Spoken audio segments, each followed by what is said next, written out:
അതെ, Pollen പുഷ്പങ്ങൾ Chapel, where കൊണ്ടുവരുന്നത് ആ the icon കുട്ടികൾ. പുഷ്പങ്ങൾ കൊണ്ടുവരുന്നത് കുട്ടികളാണ് കൊണ്ടുവരുന്നത്. അതെ is അതെ അതെ found. അതെ. ആ 40 പേരുടെ പുഷ്പങ്ങൾ കുട്ടികളെ And we have കൊണ്ട് some children who are bringing a homage പാപ്പയുടെ to കോഫിന്റെ അടുത്തേക്ക് കൊണ്ടുവരും. വിവിധ രാജ്യങ്ങളിൽ നിന്നുള്ള the കുട്ടികളാണെന്ന് altar തോന്നുന്നു. ആയിരിക്കണം. above which is the icon of Mary. ഇന്ത്യക്കാരത്തി ഒന്നാണ് ഈ പെങ്കൊച്ച്. Recalling the അങ്ങനെ തോന്നുന്നുണ്ട്. flowers Pope Francis would bring അതെ. Could be. in homage when he would go there to pray before an apostolic journey or to give thanks or to ഞാനിപ്പോൾ ആയിരിക്കുന്നത് റോമില് അത്ഭുതകരമായി ദൈവത്തിൻ്റെ പരിപാലനയാൽ തിരുസഭയുടെ ചരിത്രത്തിൽ ഒരുപക്ഷെ ആദ്യമായിട്ടായിരിക്കാം മാർപ്പാപ്പയുടെ മൃതസംസ്കാര ചടങ്ങിൽ പങ്കെടുക്കുവാൻ ഭാഗ്യം ലഭിച്ച ഒരു കുടുംബത്തോടൊപ്പമാണ്. ഫ്രനീഷ് കരിപ്പേരിയുടെ കുടുംബം. അവർ താമസിക്കുന്നത് റോമിലാണ്. ഏകദേശം 16 വർഷങ്ങളായിട്ട് അവരിവിടെ ഉണ്ട്. മാധ്യമങ്ങളിലൂടെ നിങ്ങളെല്ലാവരും ശ്രദ്ധിച്ചു കാണും. ഏപ്രിൽ 26-ന് പരിശുദ്ധ പിതാവ് ഫ്രാൻസിസ് മാർപ്പാപ്പയുടെ മൃതസംസ്കാര ചടങ്ങുകൾ നടക്കുമ്പോൾ പരിശുദ്ധ പിതാവ് ഫ്രാൻസിസ് മാർപ്പാപ്പയുടെ മൃതദേഹം മേരി മജോറ ബസിലിക്കയിലേക്ക് എത്തുന്ന രംഗം നമ്മൾ ടെലിവിഷനിലൂടെ കണ്ടതാണ്.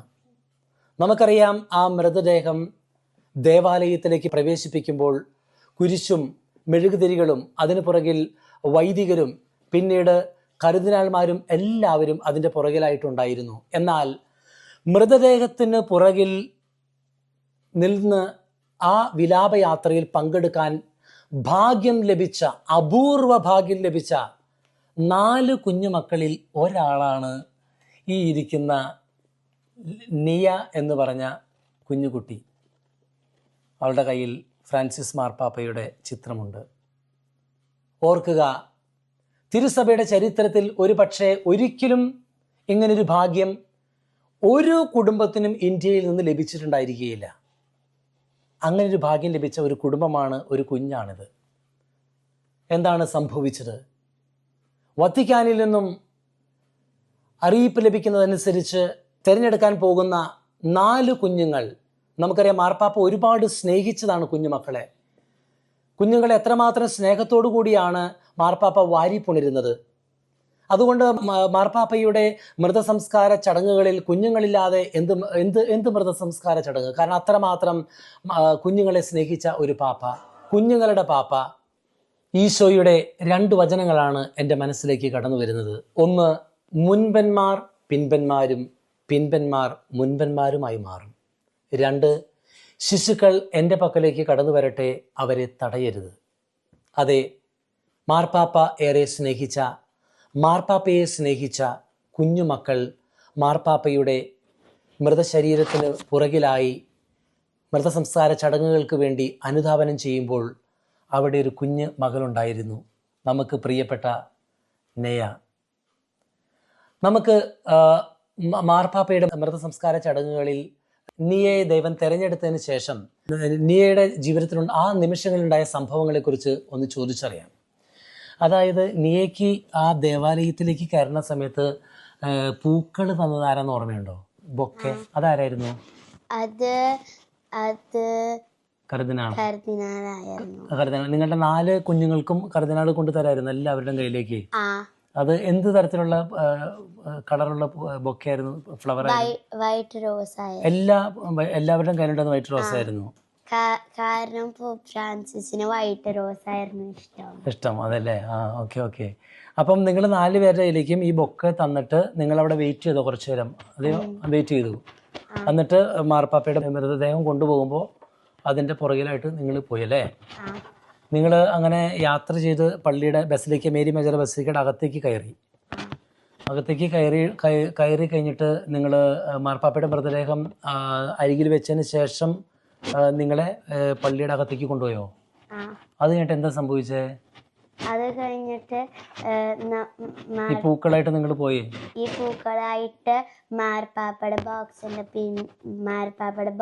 ഉള്ളില് മാർപ്പാപ്പയുടെ ബോഡി ഉള്ള സ്ഥലത്ത് നമ്മൾ പിന്നിൽ നിന്നിട്ട് നമ്മള് മേരിയുടെ അടുത്ത് പോയിട്ട് അവിടെ ഫ്ലവർ വെച്ചു. അതായത് മാർപ്പാപ്പ തൻ്റെ മിഷണറി യാത്രകൾക്ക് മുമ്പും അതിനുശേഷവും നന്ദി പറയുവാൻ വേണ്ടി എല്ലാ തവണയും കയറിയിരുന്ന ദേവാലയത്തിൻ്റെ പേരാണ് മേരി മജോർ ബസിലിക്ക. ആ ബസിലിക്കയുടെ ഏറ്റവും മുകളിലായിരിക്കുന്ന മാതാവിൻ്റെ ചിത്രത്തിന് താഴെയായിട്ടാണ് മാർപ്പാപ്പ എല്ലാ തവണയും ബൊക്കെ കൊണ്ടുവന്ന് വെക്കാറ്. അങ്ങനെ ഈ കുഞ്ഞുമക്കൾ ആ പൂക്കൾ അവിടെ കൊണ്ടുവന്ന് വെക്കുമ്പോൾ അതിന് വലിയ അർത്ഥമുണ്ട്, ആഴമായ പ്രതീകാത്മകമായ അർത്ഥമുണ്ട്. ഒന്ന്, മാർപ്പാപ്പ സ്നേഹിച്ച കുഞ്ഞുമക്കളുടെ പ്രതിനിധികളായി അവർ അവിടെ നിൽക്കുന്നു. രണ്ട്, ആ കുഞ്ഞുമക്കൾ ആ ബൊക്കെ അവിടെ സമർപ്പിക്കുമ്പോൾ അവരുടെ ഹൃദയത്തിൽ നിന്നുമുള്ള ഒരു ആദരാഞ്ജലികൾ, അവരുടെ ഹൃദയത്തിനുള്ള സ്നേഹം, അവരുടെ ഹൃദയത്തിനുള്ള പ്രാർത്ഥനകളാണ് പൂക്കളുടെ രൂപത്തിൽ അവർ അവിടെ വെച്ചത്. ആ പൂക്കൾ വെച്ചത് നിങ്ങളാണോ അത് കർദിനാൾമാർ വാങ്ങിച്ചു വെക്കുകയായിരുന്നോ? നിങ്ങൾ തന്നെയാണ് വെച്ചത്. അപ്പം അത് രണ്ടുപേര് കൂടി പിടിച്ചോ? അത് എങ്ങനെയായിരുന്നു ആ പൂക്കൾ പിടിച്ചോണ്ട് പോയത്? രണ്ടുപേര് പിടിച്ചു ബാസ്ക്കറ്റ്, പൂക്കളുള്ള ബാസ്ക്കറ്റ്. എന്നിട്ട് അവിടെ കൊണ്ടുവന്ന് വെച്ചു. അതിനുശേഷം നിങ്ങൾ എന്ത് ചെയ്തു? അത് പൂക്കൾ അവിടെ വെച്ചിട്ട് പ്രാർത്ഥിച്ചു അവിടെ ഇരുന്നിട്ട്? മാർപ്പാപ്പയ്ക്ക് വേണ്ടി പ്രാർത്ഥിച്ചു. മാർപ്പാപ്പയുടെ ആത്മാവിനും പ്രാർത്ഥിച്ചു. മാർപ്പാപ്പയുടെ ആത്മശാന്തിക്ക് വേണ്ടി പ്രാർത്ഥിച്ചു. അത് നിങ്ങൾ അവിടെ തന്നെ നിന്നാണോ പ്രാർത്ഥിച്ചത്? അത് വേറെ സ്ഥലത്തേക്ക് മാറി നിന്നാണോ പ്രാർത്ഥിച്ചത്? വേറൊരു സ്ഥലത്ത് പോയി പ്രാർത്ഥിച്ചു. അപ്പൊ മാർപ്പാപ്പയുടെ ആത്മാവിന് വേണ്ടി പ്രാർത്ഥിച്ചു അല്ലേ? അപ്പൊ മാർപ്പാപ്പയോട് പ്രാർത്ഥിക്കാൻ തോന്നിയോ? മധ്യസ്ഥം വഹിച്ച് അനുഗ്രഹങ്ങളൊക്കെ കിട്ടാൻ മാർപ്പാപ്പയോട് നമ്മളിങ്ങനെ പ്രാർത്ഥിക്കും, ഞങ്ങളെ സഹായിക്കണേ, അങ്ങനെ പ്രാർത്ഥിച്ചോ?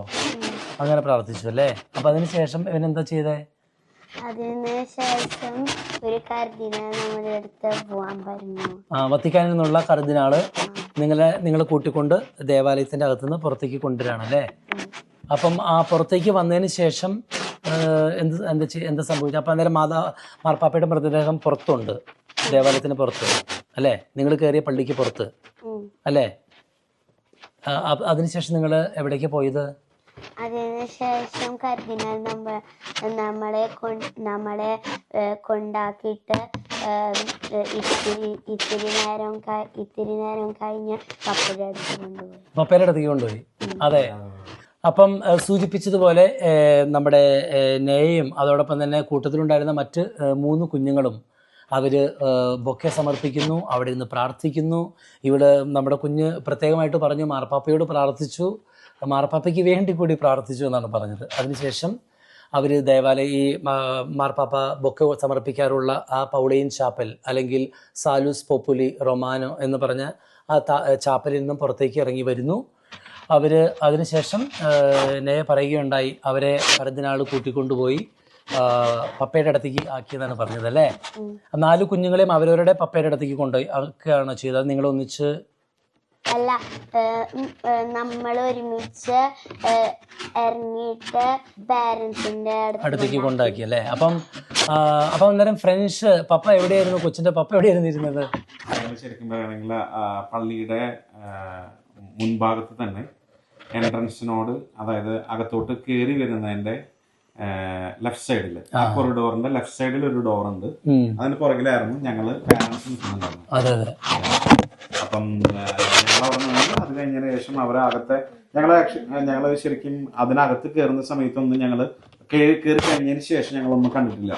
ഞങ്ങൾ ജസ്റ്റ് കണ്ടിരിക്കുന്നത് അതായത് മാർപ്പാപ്പയുടെ അതായത് മൃതദേഹം അകത്തേക്ക് കൊണ്ടുപോകുന്നു, അതിന്റെ പുറകെ കൊച്ചുങ്ങളും കൊണ്ടുപോയി, അതിന്റെ പുറകിൽ കർദിനാൾസ് അത് കഴിഞ്ഞ അത് സൂചിപ്പിച്ചല്ലോ. അപ്പം തീർച്ചയായിട്ടും അപ്പൊ കുഞ്ഞ് ദേവാലയത്തിൽ ബൊക്കെ കൊണ്ട് സമർപ്പിക്കുമ്പോൾ ഫ്രനീഷ് അവിടെ ഒറ്റയ്ക്ക് നിൽക്കുമ്പോൾ ഈ മാർപ്പാപ്പയുടെ മൃതശരീരം അവിടെ നിൽക്കുന്നു, ഫ്രനീഷ് അവിടെ നിൽക്കുന്നു. ആ സമയത്തുണ്ടായ വികാരം എന്തായിരുന്നു മനസ്സിൽ തോന്നിയ ഒരു ചിന്ത? പ്രത്യേകിച്ച് സ്വന്തം കുഞ്ഞാണ് മാർപ്പാപ്പയുടെ അരികിലേക്ക് ഈ ബൊക്കെ കൊണ്ടുവന്ന് വയ്ക്കാൻ പോയിട്ട് തിരിച്ചു വരുന്നത്. നമുക്കറിയാം, നമ്മുടെ കുടുംബത്തിൽ ആരെങ്കിലും മരിച്ച അന്തിമോപചാരം അർപ്പിച്ച് അവസാന ഒടുവിലത്തെ ചുംബനം കൊടുത്തിട്ട് വരുന്ന ഒരു രംഗമുണ്ട്. അതൊരു വല്ലാത്തൊരു വികാരമാണ് നമ്മുടെ ഉള്ളിൽ സൃഷ്ടിക്കുക. അപ്പം ആ സമയത്ത് എന്താണ് തോന്നിയത്? പ്രത്യേകിച്ച് ആ ഒരു സാഹചര്യം ഒന്ന് ഓർത്തെടുക്കാമോ? അപ്പം ഞാൻ അവിടെ നിൽക്കുന്ന സമയത്ത് ഞാൻ ഇവർ കയറി പോകുന്നത് ഞാൻ കാണുന്നുണ്ട്. ആ ഒരു നിമിഷത്തിൽ ഞാൻ ചിന്തിക്കുന്നത് എന്താണെന്ന് വെച്ച് കഴിഞ്ഞാൽ, ഞാൻ ചെറുപ്പം മുതലേ വാട്ടർ ബോയ്സിലും അതുപോലെ തന്നെ പള്ളികളിലും പള്ളിയോട് ബന്ധപ്പെട്ടൊക്കെ ആയിട്ട് വളരെയധികം ആക്റ്റീവായിട്ടുണ്ടായിരുന്ന ഒരു കുട്ടിയായിരുന്നു. ഞാൻ 22 വയസ്സിലൂടെ വന്നു. പക്ഷെ എൻ്റെ ആ ഒരു ബാല്യകാലത്ത് നമ്മൾ പള്ളിയിലെ അച്ഛന്മാർ പറയുന്നതും മാർപ്പാപ്പനെ പറ്റി സംസാരിക്കുന്നതും നമ്മളെപ്പോഴും കുർബാനയിൽ പ്രാർത്ഥിക്കുന്നതും ആ സമയത്തൊക്കെ അതായത് നമ്മൾ ഒരിക്കലും പ്രതീക്ഷിക്കുന്നില്ല ഞാനിവിടെ ഇറ്റലി വരുമെന്നോ അതുപോലെ തന്നെ ഇങ്ങനെ ഒരു മാർപ്പാപ്പനെ കാണാൻ പറ്റുമോ എന്നുള്ളതൊന്നും എനിക്ക് അറിയില്ല. പക്ഷെ ഞാനൊരു മൊമെന്റിൽ അന്ന് ഞാൻ എൻ്റെ ചെറുപ്പകാലത്ത് കേട്ട് വളർന്ന ആ ഒരു സംഭവങ്ങൾ അല്ലെങ്കിൽ പിന്നെ ആ സാഹചര്യത്തിൽ കൂടെ ഞാൻ കടന്നു പോകുന്നതായിട്ടാണ് എനിക്ക് ഫീൽ ചെയ്തത്. ഒരു ചരിത്ര മുഹൂർത്തത്തിന് സാക്ഷ്യം വഹിക്കുന്നത്. ഫ്രനീഷിന്റെ ജീവിതാനുഭവത്തിൽ എപ്പോഴെങ്കിലും മാർപ്പാപ്പയെ കാണാൻ സാധിച്ചിട്ടുണ്ടോ? ഉണ്ട്. ഞാൻ ആദ്യമായിട്ട് അതായത് എനിക്ക് സാധിച്ചിട്ടുണ്ട്. അതിനു മുമ്പ് തന്നെ എൻ്റെ അമ്മ ഒരു 2015 മുതൽ അമ്മച്ചി ഒരു റയർ ഡിസീസായിട്ട്, അതായത് നമ്മളുടെ ഒരു അമിലോഡോസിസ് കാർഡിയാക്ക് എന്ന് പറയുന്ന ഒരു രോഗമായിട്ട് നാട്ടിലൊക്കെ ചികിത്സ നമ്മൾ നോക്കി. പക്ഷേ അതിനൊന്നും ഡയഗ്നോസിസ് ചെയ്യാൻ പറ്റിയില്ല. പക്ഷെ അതിനുശേഷം ഇവിടെ ഇറ്റലി വന്നിട്ടാണ് ഈ പറയുന്ന അസുഖം സ്ഥിരീകരിക്കുന്നത്.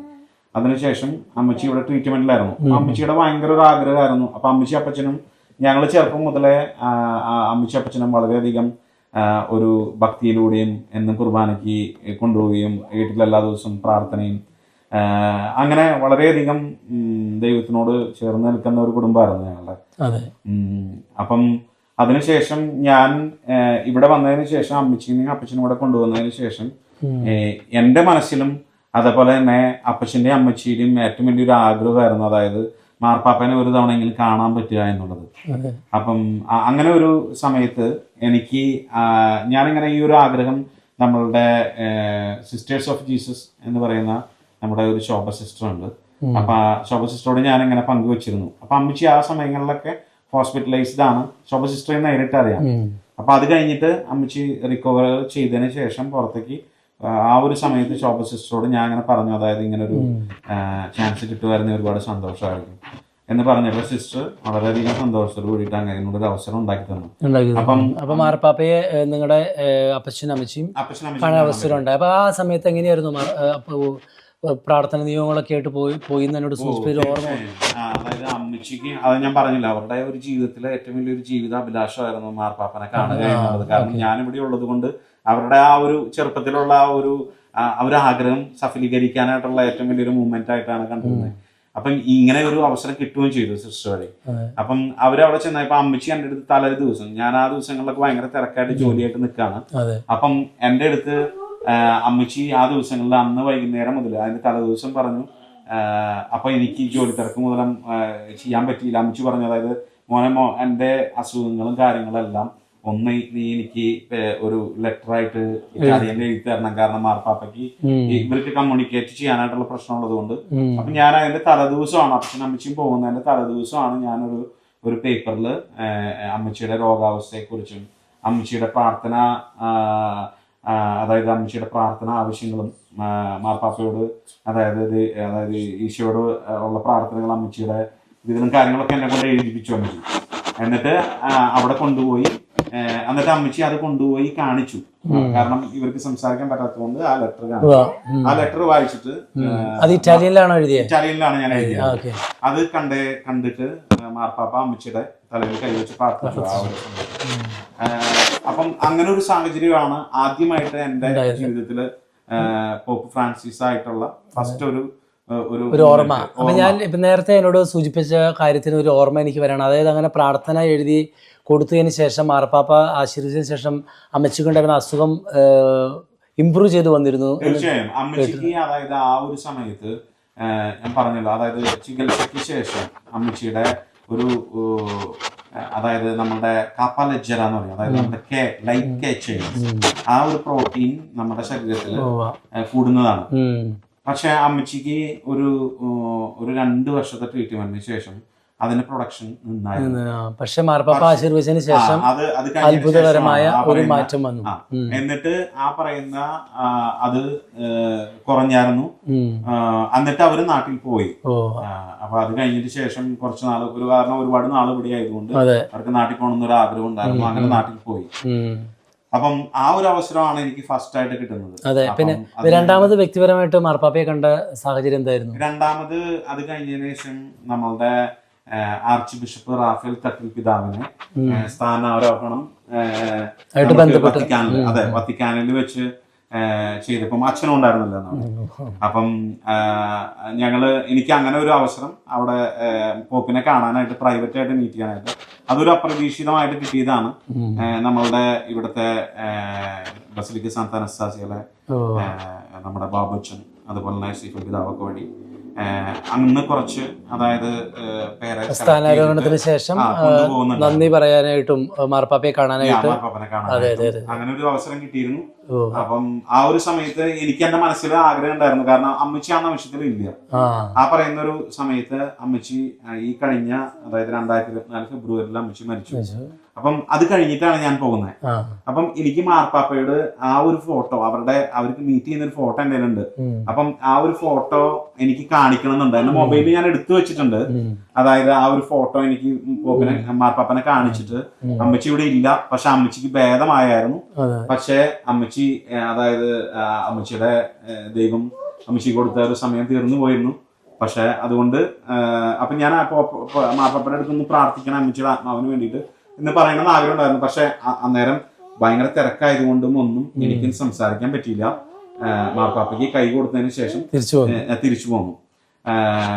പക്ഷെ അതിനുശേഷം ഇപ്പൊ 2 തവണ ഇങ്ങനെ ഉണ്ടായി. പക്ഷെ അതിനുശേഷം എനിക്ക് മാർപ്പാപ്പ ഇപ്പം മരിച്ചതിന് ശേഷം നമ്മളുടെ ശാന്ത മാർത്തയിൽ മാർപ്പാപ്പനെ വെച്ചിരിക്കുന്ന സമയത്ത്, മാർപ്പാപ്പയുടെ മൃതദേഹം അവിടെ വെച്ചിരിക്കുന്ന സമയത്ത് എനിക്ക് പ്രൈവറ്റ് ആയിട്ട് വീണ്ടും കാണാൻ പറ്റി. അവിടെ പോയി പ്രാർത്ഥിക്കാൻ പറ്റി. അതായത് ഒരിക്കൽ പോലും ഞാൻ ഒരു പക്ഷേ അവിടെ പോയിരുന്ന് മാർപ്പാപ്പയുടെ മുമ്പിൽ പോയിരുന്ന് പ്രാർത്ഥിക്കാൻ പറ്റിയത് തന്നെ ഒരു അത്ഭുതത്തിന്റെ വഴികൾ തുറന്നതായിരിക്കാം. തീർച്ചയായിട്ടും പിന്നീടാണ് കുഞ്ഞിന് ഇങ്ങനെ ഒരു അവസരം കൂടി കിട്ടുന്നത്. അതെ, ഞാൻ അവിടെ നിന്ന് പ്രാർത്ഥിച്ചത് ഞാൻ മനുഷ്യ വിശ്വാസികളുടെ ചെല്ലി, ഞാൻ സ്വർഗസ്വന പിതാവ് നമ്മുടെ ചെല്ലി ആ ഒരു നിമിഷം ഞാൻ പ്രാർത്ഥിച്ചത് എന്റെ അമ്മേനെ ഞാൻ ഓർത്തു.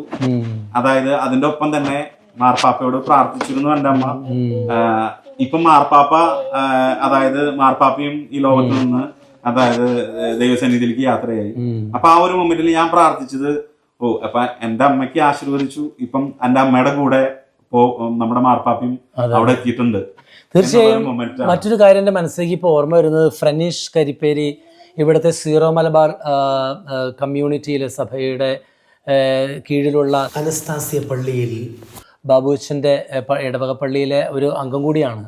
അപ്പൊ അത്തരത്തിൽ ചിന്തിക്കുമ്പോൾ സീറോ മലബാർ സഭയോട് ഒരുപാട് സ്നേഹം മാർപ്പാപ്പയ്ക്ക് ഉണ്ടായിരുന്നതായിട്ട് നമുക്ക് കാണാം. കാരണം വൈദികർ അച്ഛന്മാർ ഇന്ത്യയിൽ നിന്നുള്ളവർ ആരൊക്കെ ചെല്ലുമ്പോൾ എവിടെ നിന്നാന്ന് ചോദിക്കുമ്പോൾ ഇന്ത്യയിൽ നിന്നാണ്, അല്ലെങ്കിൽ കേരളത്തിൽ നിന്നാന്ന് പറയുമ്പോൾ, അല്ലെങ്കിൽ സീറോ മലബാർ സഭ എന്ന് പറയുന്ന പ്രത്യേകമായ ഒരു സ്നേഹം, ഒരു സ്നേഹപ്രകടനം മാർപ്പാപ്പയുടെ ഭാഗത്ത് ഉണ്ടാകാറുണ്ട്. മാത്രമല്ല ഇന്ത്യയിലേക്ക് വരുവാൻ ഒരുപാട് ആഗ്രഹിച്ച മാർപ്പാപ്പയാണ് ഫ്രാൻസിസ് മാർപ്പാപ്പ. ഒരുപക്ഷെ ഫ്രാൻസിസ് മാർപ്പാപ്പയുടെ ജീവിതത്തിലെ ആഗ്രഹങ്ങളെല്ലാം നടന്നിട്ടുണ്ടെങ്കിലും പൂർത്തിയാകപ്പെടാതെ യാത്രയായത് ഇന്ത്യയിലേക്ക് വരുവാൻ സാധിക്കാത്ത ഒരു ആഗ്രഹമായിരുന്നു. എന്നാൽ ഇതാ മരണശേഷം മൃതസംസ്കാര ചടങ്ങുകളിലെങ്കിലും ഇന്ത്യയിൽ നിന്നുള്ളൊരു പ്രതിനിധിയായി, സീറോ മലബാർ സഭയിൽ നിന്നൊരു പ്രതിനിധിയായി ഒരു കുഞ്ഞിനെ മാർപ്പാപ്പയുടെ അരികിലേക്ക് ദൈവം അയക്കുകയാണ്. അത് തീർച്ചയായും ഒരു പരിപാലനയായിട്ട് നമുക്ക് കാണേണ്ടതായിട്ടുണ്ട്. കാരണം മാർപ്പാപ്പയ്ക്ക് ഇന്ത്യയിൽ പോകാൻ സാധിച്ചില്ലെങ്കിലും മരണദേഹ സമയത്തെങ്കിലും എല്ലാവരുടെയും പ്രതിനിധികളായി അവിടെ നിന്ന് നമ്മുടെ ഒരു മലയാളി കുടുംബത്തിൽ, സീറോ മലബാർ കുടുംബത്തിൽ നിന്ന് ഒരു കുഞ്ഞിനെ ദൈവം മാർപ്പാപ്പയുടെ അടുത്തേക്ക് അയക്കുന്നത് തീർച്ചയായും ഒരു ദൈവ പരിപാലനയായിട്ട് നമുക്ക് കാണാം. ചേച്ചി കഞ്ചൻ ഫ്രനീഷിൻ്റെ വൈഫാണ്. ചേച്ചി, തീർച്ചയായിട്ടും ഇത് ആർക്കും കിട്ടാത്തൊരു ഭാഗ്യമാണ് ജീവിതത്തിൽ, അല്ലേ? നേരത്തെ സൂചിപ്പിച്ചതുപോലെ മാർപ്പാപ്പമാരുടെ ഒരു മൃതസംസ്കാര ചടങ്ങുകളിലും കേരളക്കാരെന്നുള്ളതല്ല, അല്ലെങ്കിൽ സീറോ മലബാർ എന്നുള്ളതല്ല, ഒരു ഇന്ത്യക്കാരും ഇങ്ങനെ ഈ മൃതസംസ്കാര ചടങ്ങുകൾ ഇത്ര അടുത്ത് പങ്കെടുക്കാൻ അവസരം കിട്ടി കാണുകയില്ല. ഇത്ര അടുത്ത്. തീർച്ചയായിട്ടും മറ്റുള്ളവരുടെ മൃതസംസ്കാര ചടങ്ങുകൾ പുറത്താകുമ്പോൾ ആരെങ്കിലും അച്ഛന്മാരായിട്ടോ ആരെങ്കിലുമൊക്കെ ഉണ്ടായി. പക്ഷേ അൽമായർ എന്ന നിലയ്ക്ക് അങ്ങനെ ഒരു അവസരം വിരളമായിരിക്കാം, ഇല്ല എന്ന് തന്നെയാണ് ഞാൻ കരുതുന്നത്. അപ്പം അങ്ങനൊരു ഭാഗ്യം കിട്ടി എന്ന് അറിഞ്ഞു കഴിഞ്ഞപ്പോൾ എന്താണ് കാഞ്ചന തോന്നിയ ഒരു ചിന്ത? അനീഷ് ഇങ്ങനെ പറഞ്ഞു ഇവിടെ ഇങ്ങനെ സംസാരിക്കുന്നുണ്ട്, നീ എന്നെ നാളെ അവിടെ വത്തിക്കാനിൽ കൊണ്ട് പോവാനുള്ള ഒരു ഇത് സംസാരിച്ചുകൊണ്ടിരിക്കുകയാണെന്ന് പറഞ്ഞു. എനിക്ക് ഭയങ്കരമായിട്ട് അത് എക്സൈറ്റഡ് എനിക്ക് ഫീൽ ചെയ്തു.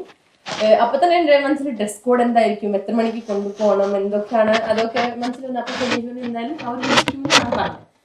ഞാൻ കുറെ വെയിറ്റ് ചെയ്തു, ഒരു 10:30 വരെയൊക്കെ വെയിറ്റ് ചെയ്തിട്ട് ആരും വിളിക്കാണ്ടായി. ഞങ്ങൾ വിചാരിച്ചു ചിലപ്പം വേറെ ആരെങ്കിലും കിട്ടിയിട്ടുണ്ടാവും. ഒരു 11 മണിയായപ്പോഴാണ് ധോനി വാനോ, നമ്മുടെ സാന്താ മരിയ മജോറയുടെ ധോനി വാനോ രനീഷിനെ വിളിച്ചു പറഞ്ഞു, നിങ്ങക്ക് നാളെ ഇങ്ങനെ കുട്ടീനെ കൊണ്ടുവരാൻ പറ്റുമോ, ഒരു 11 മണിയാവുന്നു. അപ്പാണ് ശരിക്കും ഒത്തിരി സന്തോഷമൊക്കെ ആയി. പിന്നെ ഞാൻ അവിടെ നിൽക്കുന്ന വീഡിയോസ് ഒക്കെ എനിക്ക് പോകാൻ പറ്റില്ല, എനിക്ക് ജോലി ഉണ്ടായിരുന്നു. ചേച്ചി അങ്ങനെ ഈ കുഞ്ഞിനെ അങ്ങനെ അവസരം കിട്ടുന്ന അറിയുമ്പോൾ സത്യം പറഞ്ഞാൽ നിങ്ങൾക്ക് അതിന് വേറെ രീതിയിൽ ഞാൻ കാണുകയാണ്. കാരണം നിങ്ങൾ കുടുംബ പ്രാർത്ഥന ചെല്ലുന്നവരാണ് എല്ലാ ദിവസവും അല്ലേ, വൈകുന്നേരം ജപമാല ചെല്ലുന്നവരാണ്. അപ്പം എനിക്ക് മനസ്സിലായതനുസരിച്ച് നിങ്ങളുടെ കുടുംബത്തിന് മാതാവുമായി ഒരു ആത്മബന്ധം, ഒരു സ്നേഹം നിങ്ങൾക്കുണ്ട്. മാത്രമല്ല നിങ്ങൾ വൈകുന്നേരങ്ങളിൽ കൊന്ത ചെല്ലുമ്പോൾ അപ്പച്ചനും അതുപോലെ തന്നെ നെയ്യുമാണ് കുടുംബ പ്രാർത്ഥന നിങ്ങളില്ലെങ്കിൽ പോലും നേതൃത്വം കൊടുക്കുകയും ജപമാലയൊക്കെ ചെല്ലാറുണ്ടായിരുന്നു എന്ന് പറഞ്ഞു. ജപമാല ചെല്ലാറുണ്ടോ? ഒരു നന്മ പറഞ്ഞാലും ചെല്ലാവോ? ചെല്ലിയേ. നന്മ നിറഞ്ഞ മറിയമേ, സ്വസ്തി, കർത്താവ് അങ്ങയുടെ കൂടെ സ്ത്രീകൾ അനുഗ്രഹിക്കപ്പെട്ടവളാവുന്നു, അങ്ങയുടെ ഉദരത്തിൻ ഫലമായി ഈശോ അനുഗ്രഹിക്കപ്പെട്ടവനാവുന്നു. പരിശുദ്ധ മറിയമേ, തമ്പുരാന്റെ അമ്മയെ, പാപികളായ ഞങ്ങൾക്ക് വേണ്ടി എപ്പോഴും ഞങ്ങൾ മരണ സമയത്തും തമ്പുരാനോട് അപേക്ഷിക്കണമേ. ആമേൻ. അപ്പം നമുക്ക് കേട്ടതുപോലെ കുഞ്ഞ് തീർച്ചയായിട്ടും മരിയ ഭക്തിയാണ്.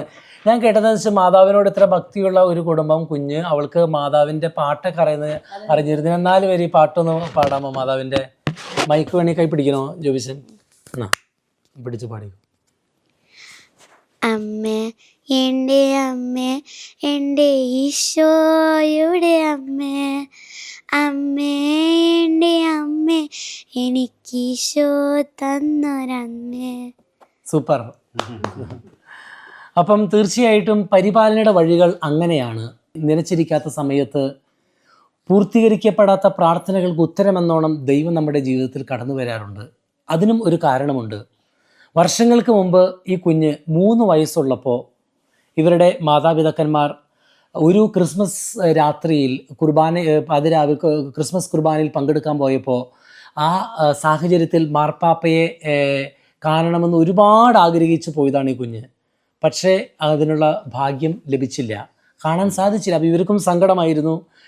കുഞ്ഞ് അന്ന് തിരിച്ചറിവില്ല. പക്ഷേ സ്വാഭാവികമായിട്ടും ആ പൂർത്തീകരിക്കപ്പെടാത്ത ആഗ്രഹവുമായി യാത്ര ചെയ്യുമ്പോഴാണ് ഇങ്ങനെ ഒരു നിയോഗം അത്ഭുതകരമായി ഇവരുടെ കുടുംബത്തെ തേടിയെത്തുന്നത്.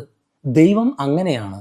നമ്മളുടെ ചില പൂർത്തീകരിക്കപ്പെടാത്ത സ്വപ്നങ്ങൾ, ആഗ്രഹങ്ങൾ ദൈവത്തിൻ്റെ സമയത്ത് ദൈവം ആഗ്രഹിക്കുന്നത് പോലെ നമുക്ക് വേണ്ടി വഴികൾ തുറന്ന് നമ്മുടെ അരികിലേക്ക് ഇറങ്ങി വരും.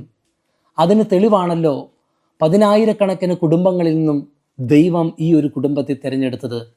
വിളിക്കപ്പെട്ടവർ ഏറെ, തിരഞ്ഞെടുക്കപ്പെട്ടവർ ചുരുക്കം എന്നുള്ള വചനം ഇവിടെ അന്വർത്ഥമാണ്.